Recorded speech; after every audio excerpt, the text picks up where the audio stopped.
Xəzər dənizi quruyur. Bəli, Xəzər dənizində suyun səviyyəsi əhəmiyyətli dərəcədə azalır və çoxları onun quruduğuna inanır. Texniki cəhətdən səhraya çevrilmə mənasında qurumasa da 2006-cı ildən bəri Xəzər dənizinin su səviyyəsi durmadan azalır və Xəzər dənizi də quruyur.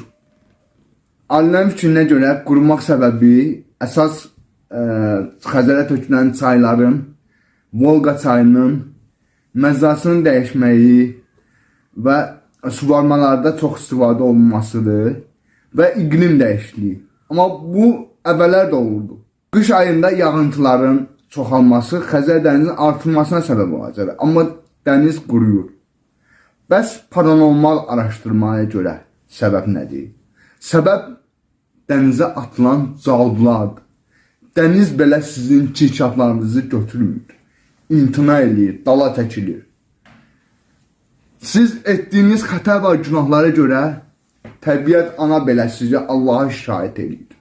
Xəzərə çəkilən zabonlar yetim yesirin sərinləməyi üçün dənizdə getməsinə əngəl yaratdınız. İndi sökün zabonlarınızı, qabaqdan çəkin. Obyektlərimizi arxaya yox, kranla qabağa gətirin. Siz nə vaxta kimi pula görə Allah'ın insanlara verdiği dənizi onlara çox görəcəksiniz, pulla satacaqsınız. Bax, belə də ana təbiət belə sizdən şikayətçidir.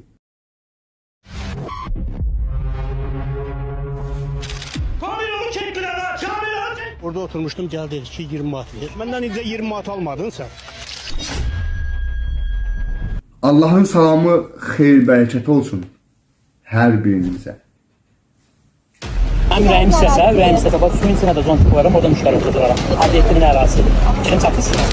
Vətəndaşların heç bir ödənişə ehtiyac olmadan istifadə edə biləcəyi Novxanı və Buzovna çimərliklərində giriş üçün pul tələb olunur.